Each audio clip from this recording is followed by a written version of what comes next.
这些水全部到哪里去了？四川人做菜都离不开这个泡菜，尤其是泡姜和泡辣椒。今天我就把四川泡菜里面的泡姜做法分享给大家。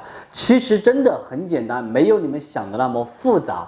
首先，姜的选择要选择这种小黄姜，它泡出来才不会软。第二个，做菜的话香味才特别的浓郁。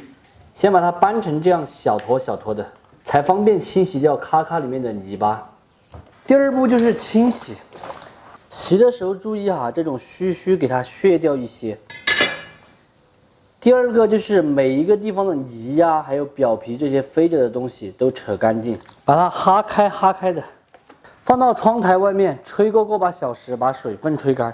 接下来的话就要开始调泡菜的水了，准备一盆冷开水或者是矿泉水，给它加入泡菜盐。新起泡菜的话，盐的量一般是10%到15%，也就是1斤水加1两到1两5的盐。第二个是来几块冰糖，增加泡菜的脆度和口感。做老坛泡菜的话，就不需要再放味精和鸡精了，只有跳水泡菜的时候可能会放一点，这样菜吃起来鲜度更好。多搅拌一会儿，把盐全部给它搅化。再来准备点八卦、大料、桂皮、香叶、干花椒，晾好水分的姜放入泡坛里。做泡菜大家记住，一定要选像我这样子的土坛子，它泡出来才不容易长花。第二个也不会坏哈。刚才准备的香料全部放进去，再来把刚才调好的这个泡菜水全倒进去。泡菜水的量其实没过姜就可以了。再来一点52度的高度白酒，不需要太多哈。新起四川泡菜这样子基本上就算做好了，但是我今天还有一个秘密武器，给它放进去，让它发酵更加的快，并且做出来的泡菜更加的酸脆爽。它就是老坛母水。我们到其他的坛子里面给它舀上一碗，同时我来捞一点之前泡好的泡姜，等一下给大家看一下是什么样子的。这个母水是带着一点粉粉的，因为我泡过胭脂萝卜嘛，所以看起来它就很漂亮，并且是没有长花的哦。给它倒进去，加上糖盐水，盖子扛起来，搞定。